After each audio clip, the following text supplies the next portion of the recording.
Welcome back to Videos on the Ville. This is Dr. Charles Greenawalt from Millersville University, and this is Canadian Government and Politics. This particular discussion will be about Canadian history. This is Canadian History Part 2. This is Canadian history after the Confederation in 1867. Okay, well, let's take a look at Canadian history after the Confederation, which was formalized in 1867 in Charlottetown, Prince Edward Island. I'd like you to, if you can, take your PowerPoints, which perhaps you've run off already, and have them by your side. Excuse me, so you can follow along, or if you might just follow along with PowerPoints on your laptop, which might be by your side. But we start in 1871 as British Columbia becomes a formal province of Canada. Of course, British Columbia was almost lured away by the United States of America, but the Canadian government promised that if British Columbia remained with Canada and became a province, that they would build the Transcontinental Railroad in Canada. So we not only had the Transcontinental Railway in the United States being built, but we had the Canadians doing the same thing in their attempts to keep British Columbia as part of the Dominion, and they were successful. In 1873, even though Prince Edward Island may have been the site of the signing of the Confederation, the British North American Act, you find that in 1873, finally Prince Edward Island becomes a province and enters the Dominion. In 1873 as well, we begin to see slight signs of an economic downturn. This turns into an unmistakable economic slump of great severity by 1875. In 1878, for the first time in all of Canadian history, all the Canadians voted on the same time. If you can imagine, up until 1878, the different provinces voted on different days. We didn't have the type of communications, obviously, then that we have today, but still it presents all sorts of challenges, doesn't it, when the different provinces have their elections and their portion of the federal elections split up on many different dates. In 1881, we have the Marquis de Lorne. He launches the Royal Society of Canada. And the Royal Society of Canada was formed to honor the scientific and literary achievements that take place within the Dominion of Canada. In 1881, we also have a record number of immigrants that arrive on Canadian shores. And this particular year, we find that many Canadian immigrants traveled directly to Manitoba. We find that American immigration and Canadian immigration are quite different. American immigration arrives in waves. The people arrive on the shores and they move west in waves. We find in Canada, when immigrants generally arrived, especially from Eastern Europe and from Russia, we find that they would move immediately to the point that they wanted to go. They'd go directly from Vancouver or directly from Montreal to whatever site they intended to settle in. And the one province that received quite a massive number of immigrants in that particular year was Manitoba. In 1883, we find land prices tumble, and that upsets many fortunes, as you might imagine. In 1887, we have the creation of a better framework for equal rights in Canada, and it's called the Noble 13. The Noble 13 is created in 1887. In 1893, we have another economic crash, and it's because there's a world economic crash at that time, and Canada is tied in to the world economy and very susceptible to dips in their economy caused by changes in exports. In 1899, we finally put a territorial government in place in the Yukon.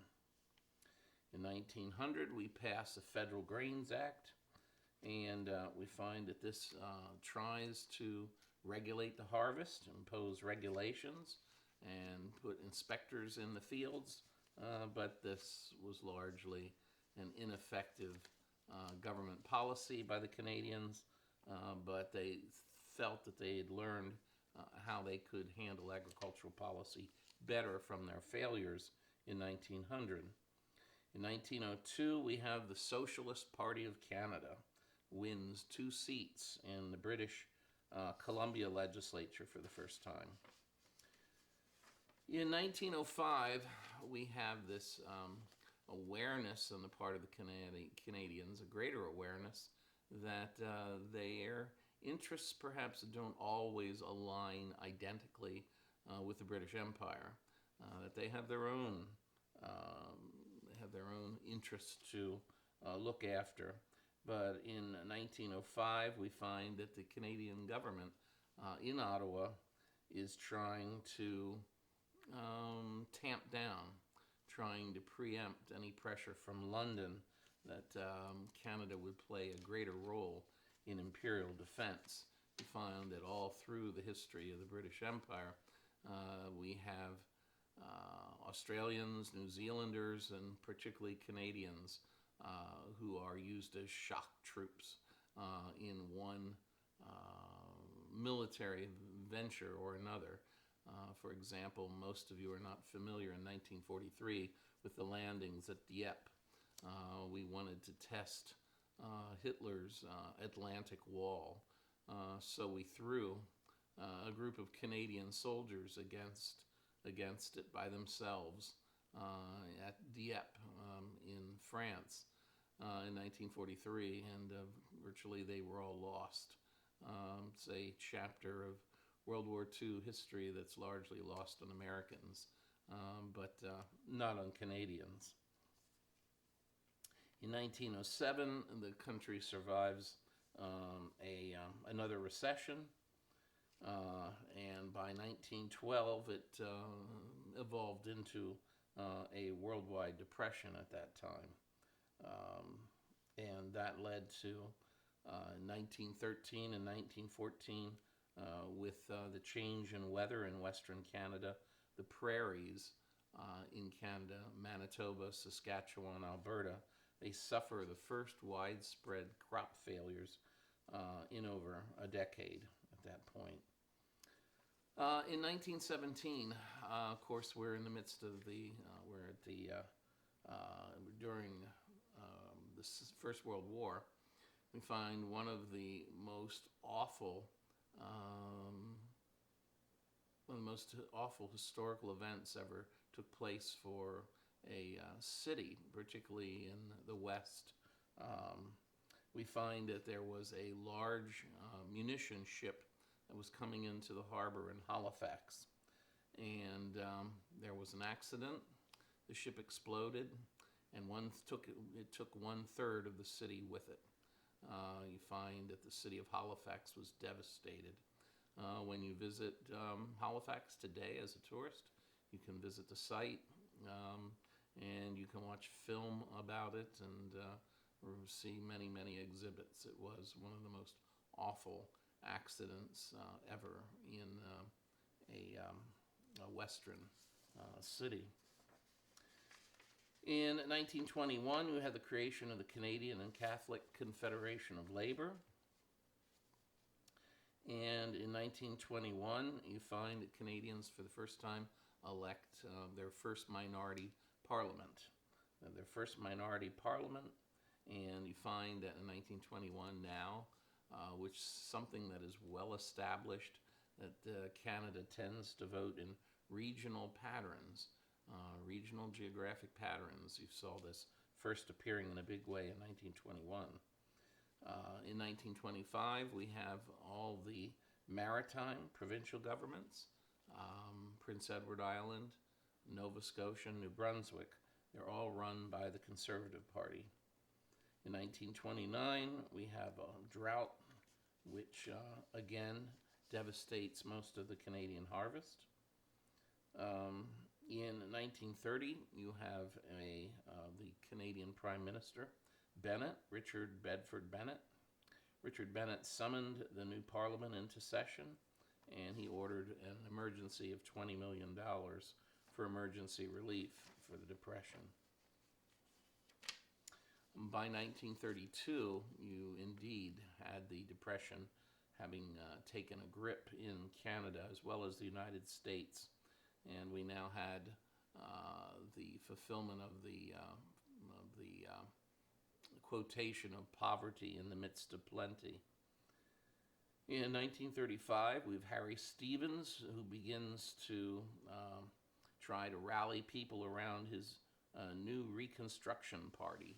The Reconstruction Party is a party that he forms in an attempt to reform capitalism. In 1933 to 1937, the business recovery really took off. But while businesses were responding between 33 and 37, employment still was lagging behind the business recovery, as was the income for individual families. In 1939, we had the War Measures Act being passed, and Canada moves to war readiness. Of course, the Second World War for the British Empire breaks out at the beginning of September of 1939. And of course, in September of 1939, Hitler and Stalin, those wonderful, I use that facetiously, of course, those dictators join forces in a non-aggression pact, and they promise that they will not invade one another, and they decide to celebrate their new pact by invading Poland. Stalin takes the eastern part, Hitler takes the western part, and Hitler doesn't resist Stalin's invasion of Finland as well. So you find that this triggered the beginning of the Second World War, where Britain the British Empire had a treaty obligation with Poland to come to its help, as did France. And now we are seemingly repeating the First World War again, as of September 1939. In 1940, Parliament passes the National Resources Mobilization Act, and essentially this is conscription. Conscription has always been a touchy subject in Canada, particularly in Quebec, where here the French thought that they were being forced to go to war for English interests, for the British Empire. But here, in 1940, Parliament passed the National Resources Mobilization Act, which was conscription for home defense. So if you were drafted, you would only be serving in North America for that time. In 1941, you have Ottawa going ahead and imposing sweeping wage and price controls for the time being during the Second World War, and this was controlled by the Wartime Prices and Trade Board. Canada goes ahead and joins the United States when the United States is attacked by the Japanese Empire by surprise on December 7th, 1941. You find Canada immediately joins us and comes to our aid by declaring war on Japan immediately after Pearl Harbor. In 1942, I'm sorry if I got that wrong, I said earlier 1943. I'm sorry I was wrong. In 1942, you had the landings at Dieppe, D-I-E-P-P-E, D-I-E-P-P-E. The landings in Dieppe, France, were conducted by the Canadians to test the might of the Atlantic Wall of Hitler. In 1943, we have the failure of some convoy groups, some of the naval groups that were trying to escort resupply ships across the Atlantic. And you find that some of these escort missions were failing, and the Canadians withdrew from that mission for a while until better tactics were devised. In 1944, you find the Canadians participating in D-Day. Of course, the Americans landed where? At Utah Beach and Omaha Beach. The British landed Sword Beach and Gold Beach. The Canadians landed at Juno Beach. And that takes place, of course, June 6th, 1944. 1946, we find finally the war is over, and the threat to the West posed by Germany and Japan has been put down. In 1947, Canada has an exchange crisis for its currency, and that is resolved by the end of the year. We find in 1948 that Congress here in the United States had joined with other Western European countries to form a new Western Alliance, the North Atlantic Treaty Organization, which is finally proclaimed in 1949, and Canada enters it. 1949 is a big year for Canada because in 1949 we find Newfoundland finally enters the Canadian Dominion. Before that time, Newfoundland was a British colony. Then Newfoundland was a independent country for many, many decades. Then it became, at the beginning of the 20th century, it pleaded to become a colony again. And the British took them back. And then in 1949, they took a vote and decided whether or not they wanted independence, whether or not they wanted to join Canada or remain a colony for Britain. And they decided to join Canada. This was largely a result of the efforts and the work of a dynamic politician from Newfoundland by the name of Joey Smallwood. Joey Smallwood was what we would consider today to be the perfect ethnic ward politician, the guy that always has a cigar in his mouth, a ready joke, a big pat on the back for you, and a job for one of your relatives. Joey Smallwood was the only politician in Canada that visited every city and settlement in Newfoundland, leading up to the final vote whether or not they wanted to join the Confederation. And what he got the Canadian government to agree to was that if the Newfoundlanders, in their second vote, their second try at this, crack at this, if they would vote to become part of Canada, that Canada would give every Newfoundland family a living wage. They would give them essentially a universal income. And with that guarantee, Joey Smallwood carried the day, and Newfoundland agreed to enter Canada. In 1952, we find that Canadian scientists begin to be heavily engrossed in the study of atomic energy and studying uranium. In 1956, we find that Alberta's main industry, which is oil, it becomes blocked, becomes threatened when the Suez Canal, of course, was in dispute and was fought over by the French, the British, and the Israelis, and the Egyptians. So we have that dislocating Alberta's economy in 1956. In 1960, Parliament finally passes the Canadian Bill of Rights. But the Canadian Bill of Rights could not bind provinces necessarily to it, or even subsequent parliaments at that point. 1961, we see the formation of the New Democratic Party, the NDP, of course, which is the party which is threatened on numerous occasions to replace the Liberal Party is the main party of the left.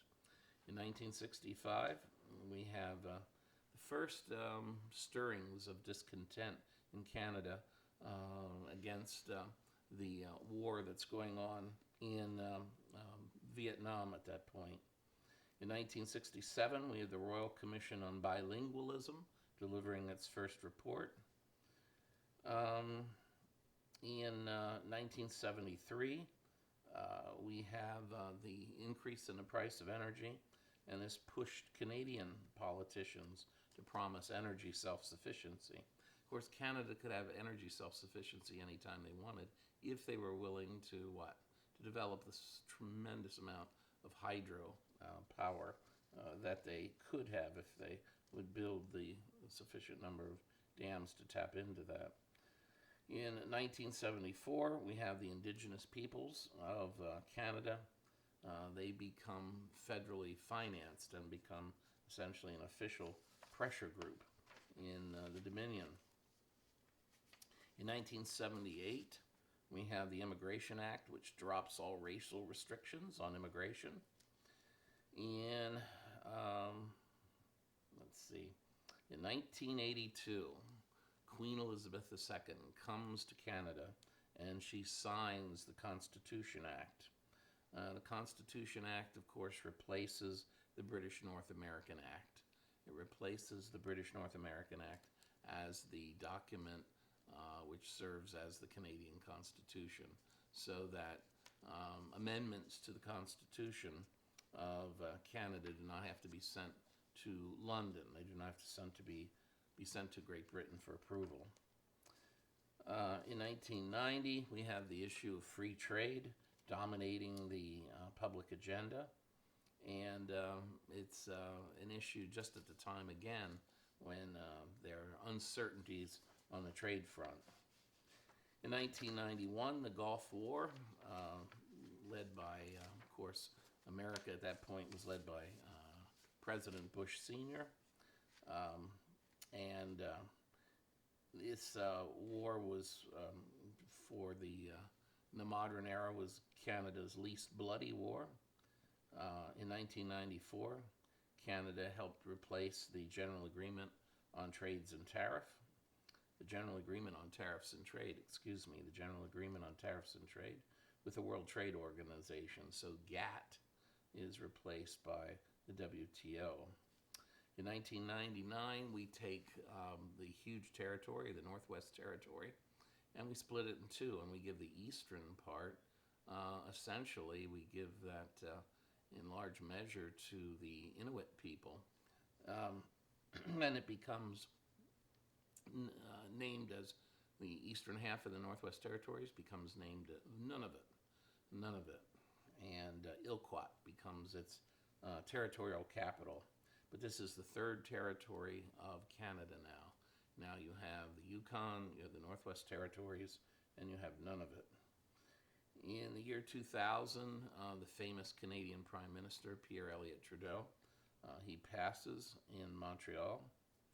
In 2000, we have the election of the long-serving conservative Canadian Prime Minister, Stephen Harper. And Stephen Harper now has been followed by Pierre Elliott Trudeau's son, Justin Trudeau, more recently into the office of Prime Minister. And let's wrap up Canadian history there for the time being. If you have questions on this talk or on any of your readings or any of your video viewing on Canadian history, give me a call, send me an email. Happy to talk to you about it. We'll be back with another presentation in a little bit.